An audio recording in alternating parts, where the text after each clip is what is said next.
athlete, and I've coached for over 15 years. And I'm local. I grew up in Minneapolis, but I'm here on behalf of the PCA, which is a national organization.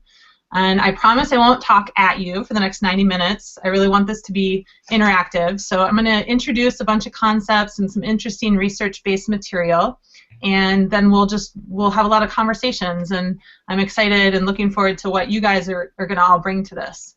We have really great experience in the room, and I want to tap into all of your ideas. And I do believe that coaching is both an art and a science, and we can all learn from each other across sports, across age groups, and across experience levels.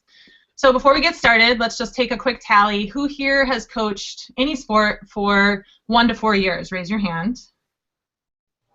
Okay. And who here has coached for 5 to 10 years? Raise your hand. Great. Okay. And who's coached for 10 or more years? Raise your hand, please.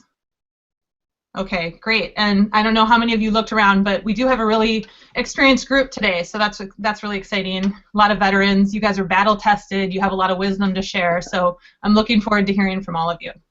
My history with the PCA began over 10 years ago when I was honored to be a finalist for the National Double Goal Coach Award.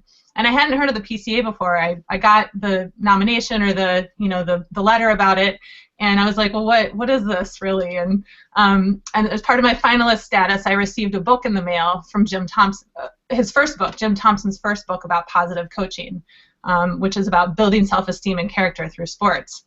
And after reading it, I found out, oh, in fact, I am a double goal coach. That's cool. And it really inspired me to continue doing what I was doing and to just add on to what I was doing so I could continue to sort of hold myself to this higher standard of coaching. And I learned that there was a community of people who were committed to approaching sports as essentially a classroom, as a place to learn more than just about a sport or how to be competitive. And that was just super validating and exciting. And really it's informed everything that I've done from then on, coaching elementary, middle school, high school, collegiate athletes, as well as my own participation as a competitive athlete. And so basically a double goal coach is someone who wants to approach sports both as a place to be competitive, as a place to try to win, and also as a place to learn life lessons. And a double goal coach sees themselves as a teacher. A double goal coach holds themselves to the highest of standards in spite of challenging situations. And the PCA is a community working toward creating as many double goal coaches as we can, and also teaching parents, officials, and athletes how to also approach sports as a place to be competitive and to learn about life. So the PCA is a collection of really smart and thoughtful people who are changing youth sports. It's an amazing community, and today's workshop is just your very first introduction and just the beginning of your relationship to the community. Now, maybe you're like me and you're already a double goal coach and you don't realize it, and that's awesome. So I think a lot of what we'll talk about will be really validating. But I also know that we will talk about some new things and introduce some new concepts that I think will cause you to reflect on your coaching in some new ways. And if you're like a lot of coaches, it really can feel like there's a tension between trying to win and trying to teach life lessons. And that's totally true. There is absolutely a tension, but that doesn't mean that it's impossible. And today is about really exploring that tension and working through some of the skills and habits and just ways of thinking about it that helps us deal with that tension on a daily basis, both for ourselves and for our athletes. So I want to start with the big picture, why you're here, the why of coaching. And so we'll watch a short video to start that conversation. And so 20-second video of Steve. So I want to ask you guys, what was the gist of what he said just there? That we coaches have impact. Great. Yeah, and in particular, he highlighted his youth coaches as the ones who had the most impact for him. And I think it's just really important to kind of take a moment and realize that the people here in this room, we are the youth coaches, and we're the ones who are affecting the future Steve Youngs and really creating a lifelong relationship to sports. So now I want you to think a bit about the coach or coaches who've had the greatest influence on you. So I want you to pair up with the person next to you, and I want you to just talk for a minute or two about why that person was so influential and what were some of the qualities that he or she had. Okay, so 2 minutes go by. Okay, now we're all back together. Is anyone willing to share with us? I would love to hear just a few, quick personal anecdotes about coaches who've really impacted you. Yes, Kelly. I had a lot of really great positive coaches, but one of the coaches that was not a positive influence was my high school field hockey coach. And we actually won the state championship my senior year. And this coach was one of the most negative. She just put fear in us every day. We were petrified. If we made a mistake, we'd be yanked out of the game. Our high school was on a hill, and we had to do hill sprints constantly. Every time we made a mistake or made an error, we used to do full field suicides all the time. I think that to this day, that's why I hate running so much, because it was used as punishment so often in my sports, in my field hockey career. So I think she was such a negative impact on me. And then when I went to college, I had such a positive coach, and I really got to see what a great coach was like after being experiencing her through high school. Mm-hmm. Great. But we won. We won. So apparently in her eyes it worked because we were very successful. Right. Yeah, that's great. I'm glad you actually brought that up, because we will definitely talk a little bit more about sometimes counter examples are more informative or as informative as, you know, positive examples. And so the fact that you had both experiences, you had a really positive coach and a negative coach, you could really compare and figure out what it was that was different about the two of them. And I'm sure we've all had some negative experiences in athletics or with certain coaches. And I know for me too, having a negative coach has also informed the things that I don't want to do. So part of what we're doing today is defining what is a positive coach. And so in your minds, you may refer back to negative coaches, you may refer to positive coaches. So thanks for sharing with us. So now I want you to open up your book that's sitting in front of you, and just on the first, you can just turn it open to the first page or the title page. And I'm only going to give you 30 seconds. And I want you to write down off the top of your head, what are some qualities that you really strive for as a youth coach? What kind of influence do you want to have on your athletes? How do you want to be remembered? And just the top of your head, I don't want you to think too hard. Jot down a few ideas, and then we'll come back together. Okay, so 30 seconds. What you just wrote is going to set the tone for the entire workshop. I want you to keep in mind what you wrote down, because my guess is you didn't just write about teaching the skills or about how to win. And that's really what we're here to talk about today. Okay, so now we're going to jump to honoring the game. All right, so now we're going to talk about our third principle. Has anyone seen this picture before? Raise your hand. Oh, Anybody? yeah, I've seen it.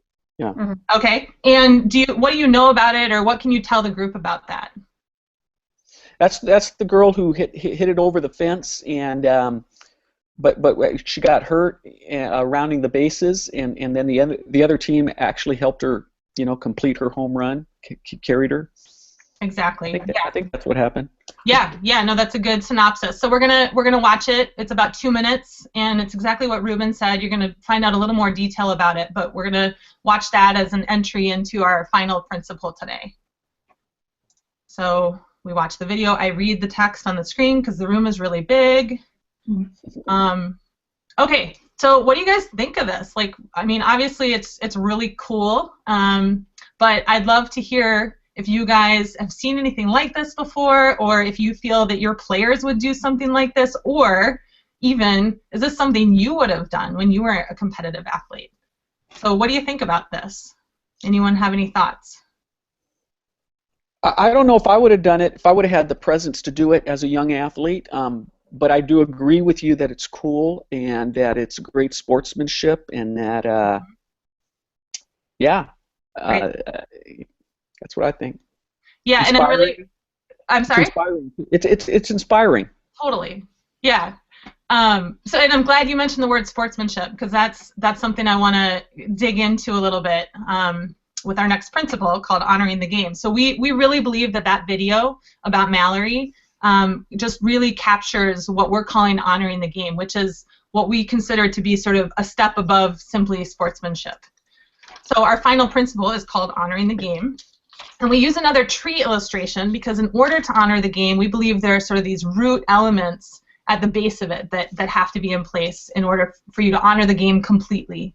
So I'd like you to take just a minute with your partner and just talk beyond what you just saw in that video. What do you think honoring, when I tell you that it means taking sportsmanship to a higher level, what are some examples of that? What might that mean? And I want you and your partner to just discuss that for a minute, and then we'll come back together as a group and really break it down.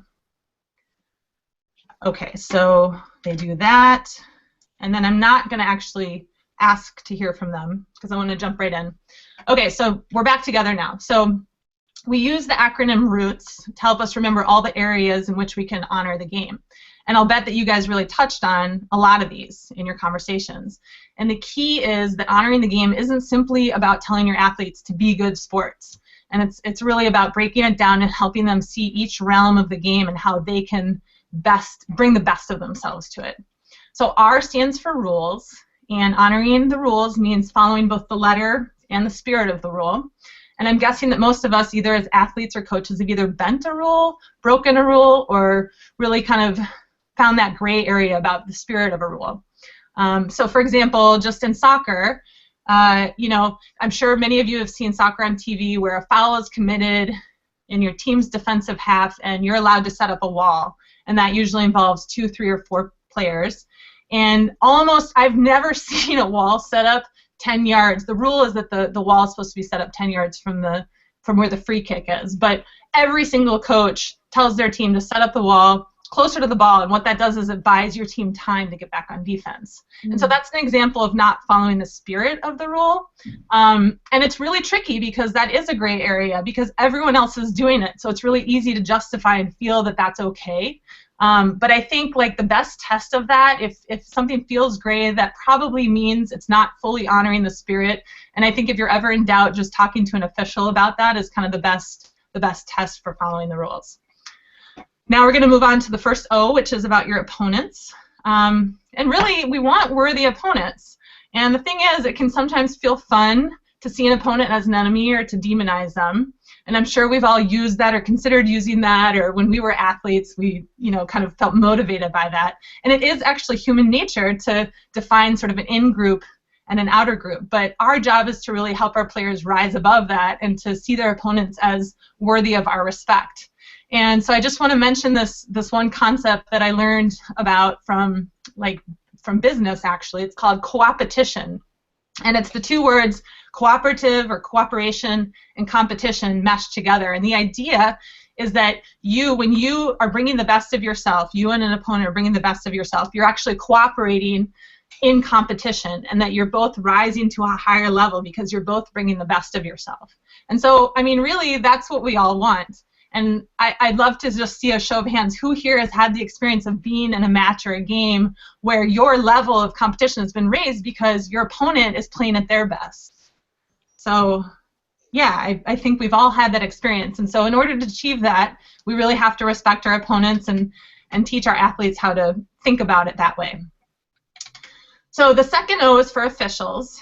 And it's really easy to disparage officials, focus on their mistakes or feel like they're somehow biased against our team. And it is true that there are some officials who are less skilled or less experienced, but really if you go back to the elm tree of mastery and think about, remember we talked about mistakes and accepting mistakes. And so I want to ask you guys, like, what might be a positive way if you approach an official, if you think about everything they're doing as just simply mistakes, what would be a great way to model to your team accepting those mistakes? Like, what might be an example of, in the midst of a competitive game, how do you model accepting a mistake? Ruben or Kelly? Well, I think you do it by maintaining your cool and your poise and not slipping into anger and disrespectful behavior. Yeah, absolutely.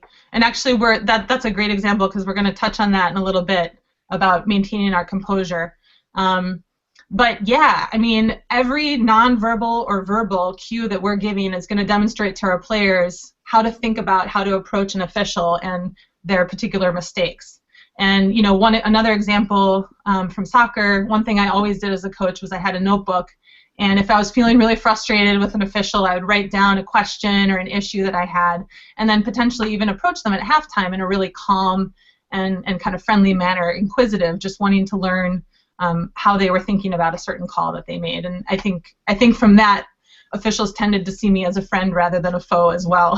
But also, I will mention, if you've never been an official in your sport, I think that's something that's like really, really valuable, because when you are in that position of sort of having coaches or players see you as someone who can frustrate them, or having parents, you know, yell at you for a call that you made. It's really humbling, and it helps you see it from an official's perspective, so that when you're that coach, I think you're just going to understand better how tough it is to make the right call. Finally, well, not finally, T is for teammates.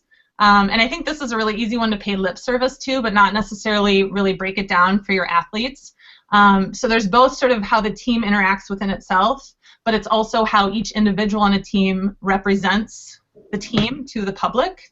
And there's like a whole lot of research in developmental psychology that shows that teens and all the way up to like the age of 25, you know, young people have a hard time really putting themselves in other people's shoes. And so it's super important for you as the coach to help them practice that skill.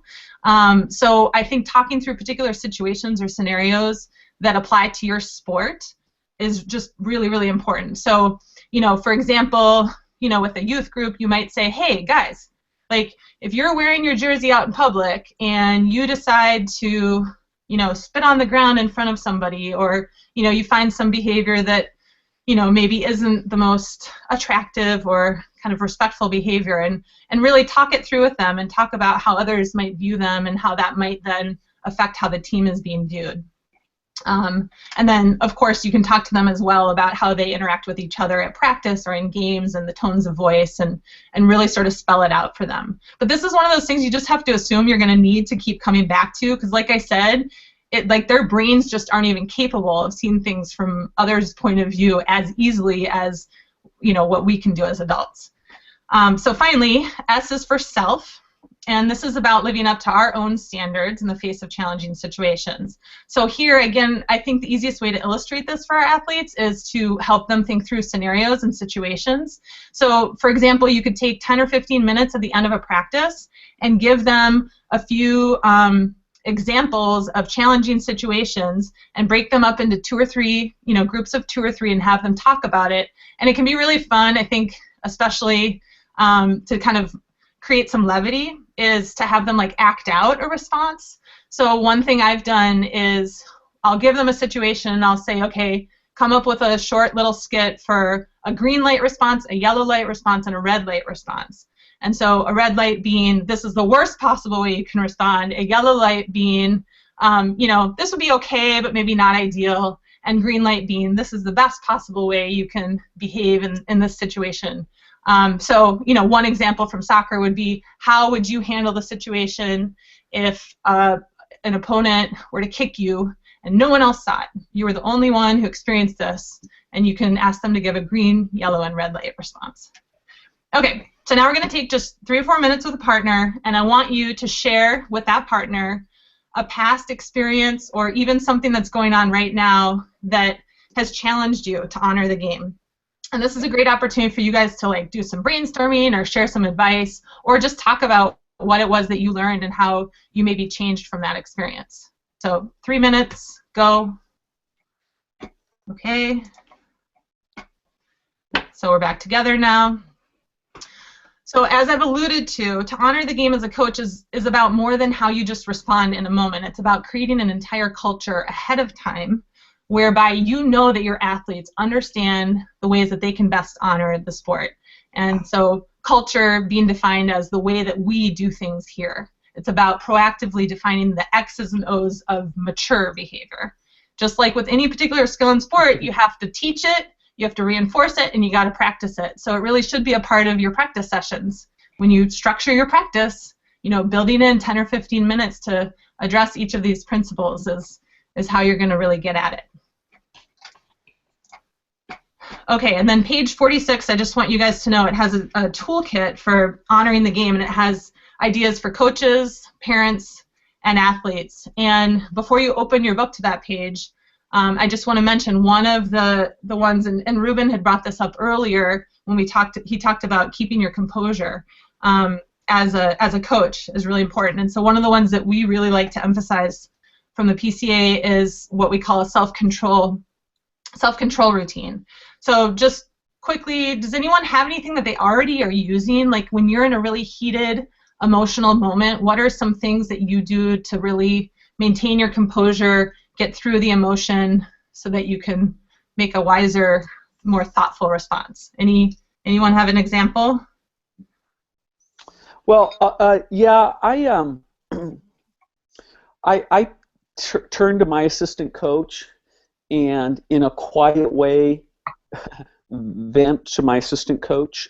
Just, it distracts me. I'm not directing it at the officials. I think people don't realize that I'm venting, but that's what I do. That's the best way to do it. That's great. Yeah, using another adult, even telling them ahead of time that, hey, sometimes in these situations I lose my cool. I'm going to need you to just, maybe tap me on the elbow when you know something's happening. It can be as simple as taking 5 deep breaths. So like I said, page 46 has a toolkit, some more ideas, and I'm sure you guys, even without realizing it, have some things already in place that you're using. Okay, so. All right, time. Yeah. I don't know if you heard my bell. All right. Oh, you did great. You did great. Okay. I hate to cut you off mid-sentence. Yeah. No, you were good. You were on a roll. But hopefully not taking too long. No. Well, I'll start since you asked about that, Karen, because no, I think your pacing was outstanding. Okay. I think I think your use of time. I think you cover a lot in an interactive way. So, if you're wondering if you took too much time, my answer is absolutely not. I think it was a very good use of time. Okay. Great. Mm-hmm. I agree. I think you did get a lot of information in. What I felt slightly was that you were trying to rush your pace to fit in a lot of information. Yeah. Partway through, I wanted to just say, just take a deep breath. Sometimes there's getting information in and keeping the pace quick, and other times it's where you're almost pushing us too fast to get in a lot of information. So I would just from talking to you when you're not doing a workshop, I think you have a natural kind of a slow, not a slow, but you have a much calmer voice when you're speaking. And when you were just presenting, I felt like you were kind of rushing through it. So just don't be afraid to just, every once in a while, just stop and take a breath. And I know this is different because you feel like you're being evaluated, but, if you feel like you're trying to get information in, sometimes it helps to just take a break, take a rest, and regroup a little bit. Okay. Keren, did you feel like you were rushing, or did you feel like frantic to get everything in? Because I did not pick up the same thing that Kelly did there. Yeah, I would say anytime I'm delivering something sort of for the first time, I do feel a little rushed knowing that there's a time I'm trying to reach. So I think potentially it may have taken me a few more minutes if I were slowing myself down, because I wanted to get everything in, and I was aware that the time was ticking. So what do you think is more important, to get everything in, or to run the workshop at a comfortable pace where folks can keep up with you? And I can tell your answer. So I think that's really good feedback from Kelly, and observant of Kelly. I think that in a live workshop, when you actually play the video, when you actually have a full group responding to you, I think it will naturally slow you down. Yeah. I will say that even if you were, a little bit like I want to get everything in, I thought that you were very present. Okay. Good. And people who rush tend not to be present. In fact, like whenever you asked us for feedback, you were able to incorporate our comment and utilize it. And in fact, Ruben, a little bit later, we're going to talk about a tool for the, despite that, and by the way, I did not pick up on it until you guys both pointed it out to me. I thought you were very, very present in the workshop. Good. And tied to that was, I thought you were extremely prepared and had great command of the content and what you wanted to do with it. You knew where you were going. You knew how you were going to use the PowerPoint, the videos, the tools. You were prepared with where you were going to sprinkle in your own flavor, such as the developmental psychology research piece about how kids have a hard time putting themselves in other. I mean, just very well sprinkled. The red, yellow, green light. It wasn't all examples in your stories. You selected your spots in advance through preparation extremely well, and then you executed it. I was really impressed, Keren. I really enjoyed it. Great. And I learned a lot. All right. That's hey, if you're learning from me, that's awesome. Yeah. That's what I love. I even told Jessica and Maureen just right before you, and I love it because when I see these come, when you do the practice, it's more of me evaluating. When you do the final one, I'm learning from you, and I'm writing down things like, oh, I'm going to steal that. That's great. I like the way you did that. And I think, and I'm going to share with you too, Eric Eisendrath was just on the last call, and he pointed out for the Steve Young video, one of the neat things to point out was that Steve Young was actually coached by Lavelle Edwards and Bill Walsh, which were both Hall of Fame coaches. Wow, yeah. For him to give credit to the volunteer parents as the most influential coaches in his life, like that was something I stole. I wrote it down on a sticky note to make sure I have that on my book, so I thought that was neat. I agree with Ruben. I think you do have such a command of the content. I think you know where you want to go, and even your questioning style, you know what answers you're looking for, but you are able to challenge, I call it challenging the audience, when you do give follow-up questions and linking it to the material. I thought that was great.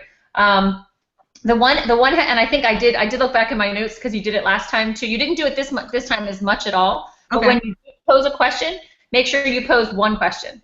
Yeah. You did it again where you posed a question and then you kind of rephrased it. And so when you asked a question, there was a time when Ruben and I both hesitated because we weren't really sure what you were asking. Just make sure you're real clear with and even if it doesn't come out the right way the first time, just pause or just make sure your question is super clear and you're going to get the answer that you're looking for. I've done it before where I've asked a question and everyone's looking at me and I'm going, that didn't make sense. Can somebody rephrase that in a way that would make sense to everyone? And I've had the audience rephrase it and say, yeah, that's what I meant to say. Okay. Some people get tripped up.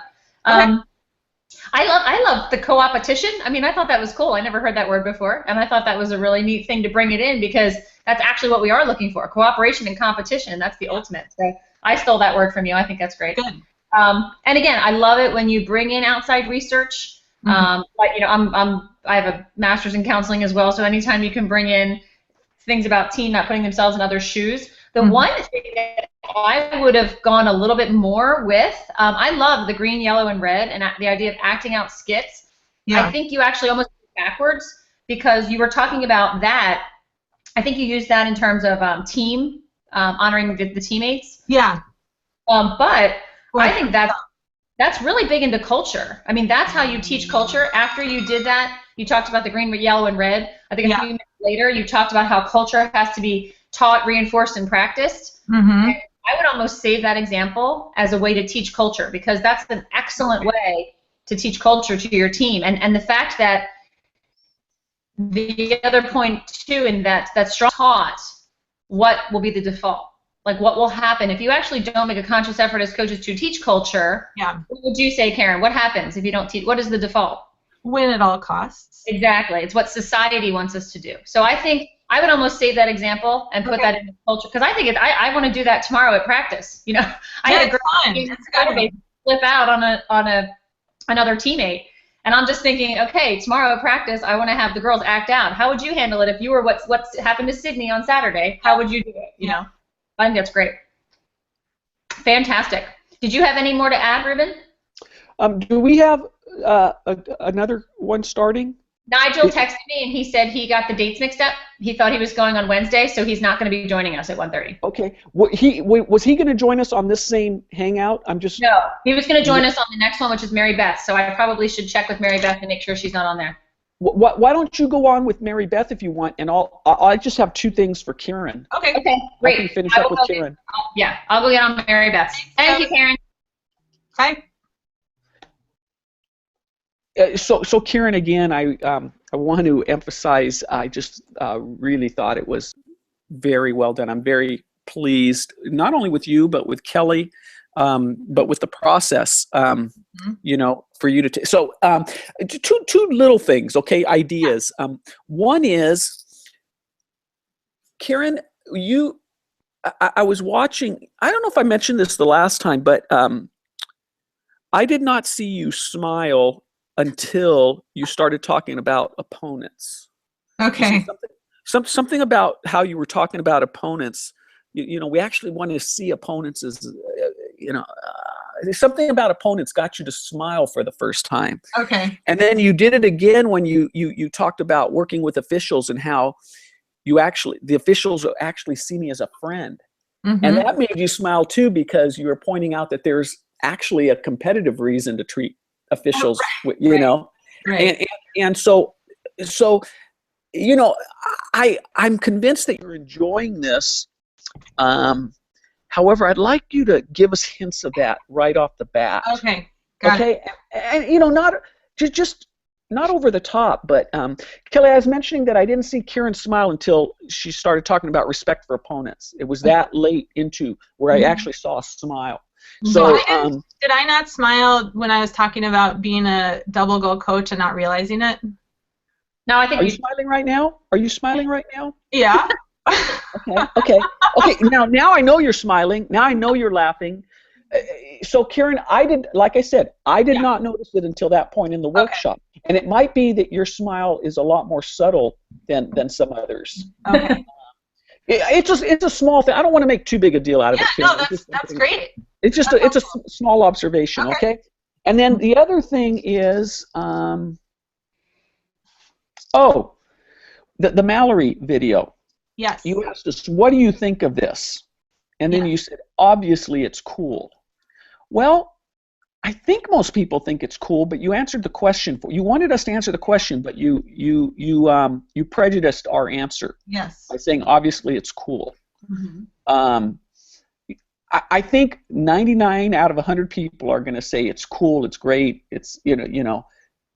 However, it's possible that someone could go, wow, that's not so great. You know, the helping the other team, or you know, the kind of finding out a way to get around what the umpire said, which is you know the other so. Okay. Again, not a big deal, but I would just say ask the question and then leave it. And let us come to the conclusion that it's cool. Okay. Yeah. And I think too, like some of it was, as you said, when you're live in front of an audience, you'll be able to read the audience a little bit better with that kind of thing. Like I just put a little detail too about when you asked the coach that was most influential, and I intentionally brought up a negative example. I just wanted to see how you'd handle that. And then you went on to the next topic. Like I would make sure that I ended with a positive example as well, because I think sometimes like that's what you're looking for. You don't want to leave the room hanging on a negative example. Okay. You know, as I said, just a little detail. Okay. That I comment. But I think your most powerful story is the very first one where you were nominated for, and I think that's really neat. That here was somebody like you that was coaching in a way that was recognized by a national organization for positive coaching, and you had never heard of us before. And I think that's almost a point to bring up. How many of you in the room are double goal coaches already that don't even know it? You haven't had the terminology to use. That's something that so like me, you're already doing it, and some people, not everybody's recognized for it. So I think that's really great. Kelly, we're going to give ourselves a little break then before the next. I think we are. we get like 23 minutes here, and then we very best not until 2 o'clock. You can go to the bathroom. I know. 2 o'clock your time. Yeah. Hey, eating my snacks the whole time. I'm trying not to look obvious. So before I leave the call, Kelly, I want to tell you that when you jumped off, I mentioned to Keren how pleased I was with her, but I'm also really pleased with you, Kelly, and the process you've created that's empowered Keren to be so strong here. Kelly, I appreciate you a lot and what you're doing for our trainers. It's easy when you have good people to work with. This class was such a joy. Not that they all aren't, but this group of trainers, this course number 5 group, was so easy to work with. There's just so much raw material, and you just have to kind of get it to package it in a PCA way. But it's been, I'm telling you, I have filled up notes and notes and notes just from this course alone of ideas and things I'm borrowing and stealing, and great story, and I love that. And I tell Ruben all the time that this job makes me such a good trainer, and it has nothing to do with me. It's just stealing things from everybody else. So it's great. Now I'm excited, Keren. I'm going to be on. We are going to do a Google Hangout when you're live. I'm jumping on. Bye, guys. Okay. Bye, Ruben. Thank you. You're welcome. Thank you. On Wednesday, I'm going to set it up so that I'm going to be able to be in the room when you and Okay. I think, is it you and Maureen are going together? I can't remember who's going. That's what you said. Yeah.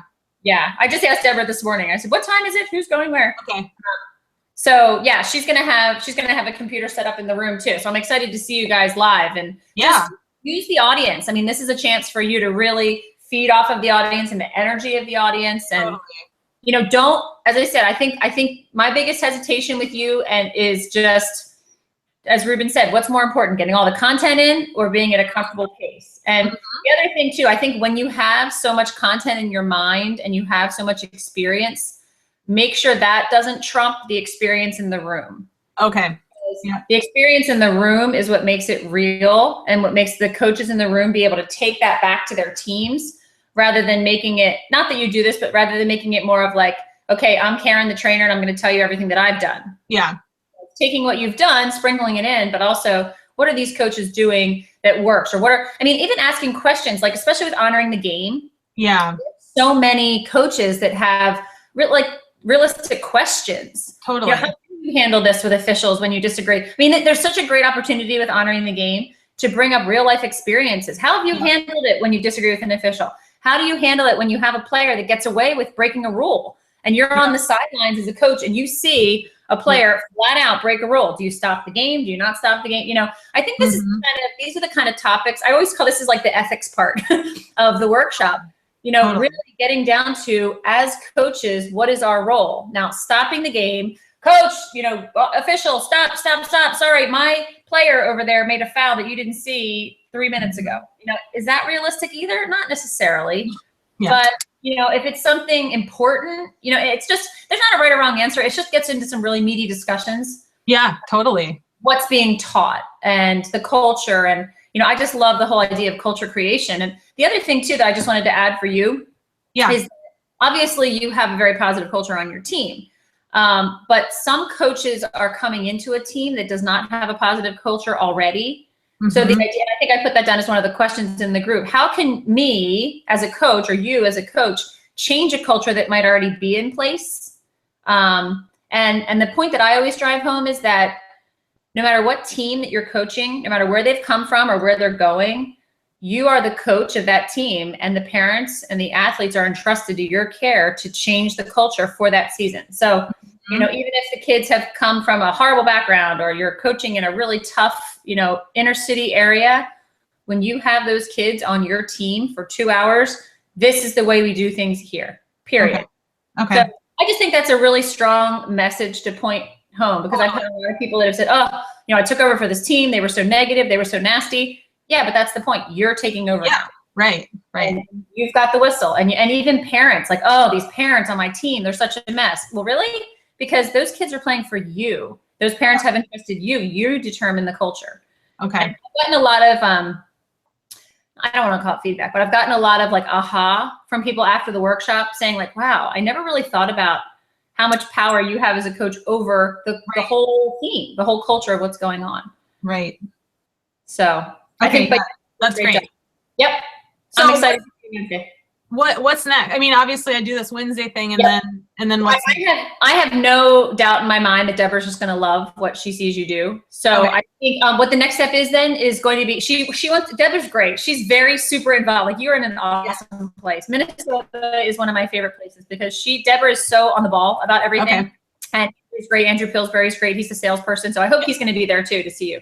But so what we'll do then is after you do it for Deborah and she'll say, okay, Karen's great. We're going to match you up with a veteran trainer and whoever it is and send you out, and you would be doing one part of the workshop. So you would be doing honoring the game or whatever one you want, actually. Usually it's like honoring the game. We don't usually have first-time trainers doing Elm Tree of Mastery just because it's the beginning of the workshop and we want the trainer, but you could. And then that trainer would decide if they feel that you are totally capable of handling a workshop by yourself, then the next step would be for you to do your first workshop solo from beginning to end. But we have an experienced trainer there with you for the first time out. So the other trainer doesn't say anything, but they're there to support you, help you get set up. So they're like your mentor trainer for your very first one. And then after that, if we feel you're good on your own, then we just start assigning you workshops. Awesome. So, great. Yeah. And then from there on out, it's really up to you to see, like, if, let's say you do double goal coach 1 workshops for, you know, a few months, and you say, you know, I'd like to be trained in parent workshops now, or I'd like to be trained in athlete workshops. Or Deborah might say, all right, we need Keren to be trained in athlete workshops because we've got a lot of these coming up. Okay. She's really excited because August is our super busy season. And so she's already texted me like, are Keren and Maureen and Phil, and are they going to be ready for August? I'm like, yeah, for August. We will. I'll be ready. Yeah.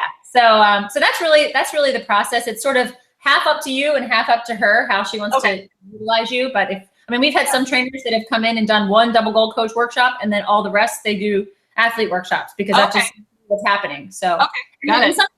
Some people relate better to athletes, and some people, we have other trainers that we think they're phenomenal with parents and coaches, but we would not put them in front of high school athletes just because it's not their forte. It's not their gift. Got it. Okay. I feel like you'd be flexible either way. I think you'd be great either way. So cool. Well, thanks so much, Kelly.